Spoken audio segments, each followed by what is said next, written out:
Hello guys, আবারও না আসলে নাই, আমি আপনাদের মাঝে চলে আসলাম।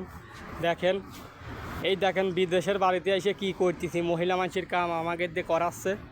তারপরেও মনে কষ্ট নাই, কি কামে আইসে ঠেয়াই ফুরিয়ে গেছি, পেটে তো খাওয়া লাগবে, তার জন্য ধরেন এইসব কাজ করা লাগতেছে। এখন আমার কথা একটাই, সে কথা হইলে গেন বিদেশের বাড়িতে আইসে যারাই আসুক তারা যদি মহিলা মানুষের কাম কাজ একটু শিখে আসে, না আসলে করলাম এই সৌদি আরবে ভাত নাই। দেখেন কত সুন্দর করে দারু দিচ্ছে ছাওয়ালটা, এত সুন্দর একটা ছাওয়াল, সে ফলোর দারু দিচ্ছে, তাতে কোনো দুঃখ নাই। তো আমার কথাটা যদি ভালো লাগে আপনাদের কাছে, তাহলে একটা লাইক কমেন্ট শেয়ার করে দেবেন, যেন আর একটা লোক দেখতে পারে, আর তারা দেখে তিনি বোর কাছেন কাম কাজ শিখে তিনি সৌদি আরব আসতে পারে। এটাই আমার বড় চাওয়া, বড় পাওয়া।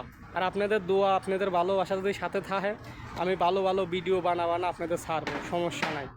দোয়া রাখবেন, আপনারা সবাই ভালো থাকবেন। আমি দোয়া করি যেন আমার মতন কপাল নিয়ে যদি কেউ সৌদি আরব না আসে, এটাই বড় চাওয়া। তো ভালো থাকেন, সুস্থ থাকেন, দোয়া করি।